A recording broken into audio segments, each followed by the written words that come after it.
Mwalimu, tumepata ushindi wa goli 3-0 kwenye uwanja wa nyumbani. Tupe tathmini yako kwenye mchezo leo. Mchezo ulikuwa mgumu kama unavyoona. Kwanza uwanja tumeona una nyasi, lakini pili, hii ni timu ya jeshi. Sehemu kubwa yao wanaocheza hapa ni wanajeshi na wana hali mbaya. Kwa hiyo walikuja na mkakati ambao uliona kipindi cha kwanza walitudhibiti sana mpaka tumefanya mabadiliko, ndio umeona tumepata matokeo matatu. Lakini yote na yote nawashukuru wachezaji kwamba tumepata pointi 3 na magoli 3 nyumbani, ni kitu cha kushukuru Mungu. Kipindi cha pili mabadiliko yamekuwa ya maana sana na yamekwenda kusababisha goli 2 ambazo zimesababisha ushindi huu wa goli 3-0. Kitu gani ulikiona kwenye zile substitution ambazo ulizifanya? Kwanza wale watu waliocheza mwanzo walikuwa wanataka wafunge magoli haraka. Mpira si unafunga haraka, ni uhakika. Kwa hiyo nikaona afadhali wapunguze, niingize watu ambao wanaweza kunifanyia kile ninachokitaka. Nafikiri ndio uliona hapo kwamba tulibadilisha watu, tukaona sasa tunaweza kushambulia inavyotakiwa.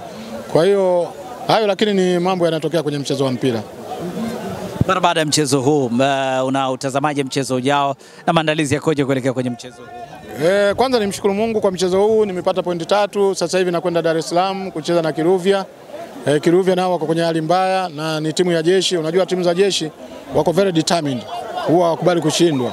Kwa hiyo tunajipanga tena tuone kama tunaweza kwenda mapema tukazoea hali ya Dar es Salaam.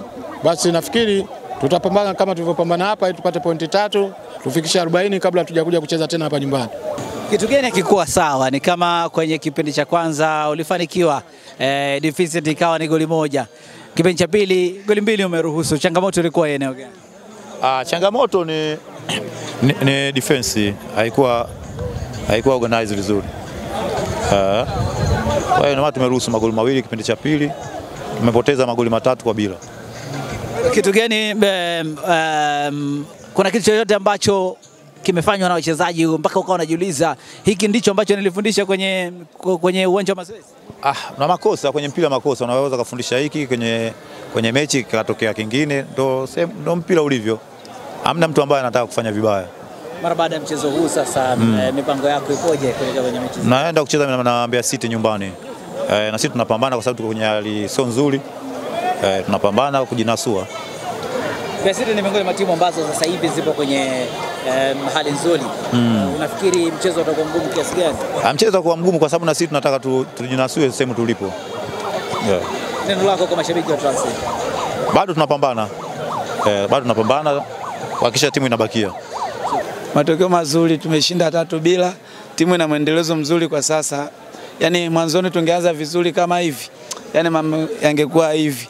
Hata Yanga naenda kupambana nao. Wajipange. Timu iko vizuri. Kwa sasa Songea United mwenendo wao iko very. Mimi naitwa Mohamed Kaunda almaarufu Mohamed Mchele. Ni mwanachama au unaweza kusema mzee wa Songea United. Mechi leo imechezwa vizuri. Vijana wamecheza vizuri.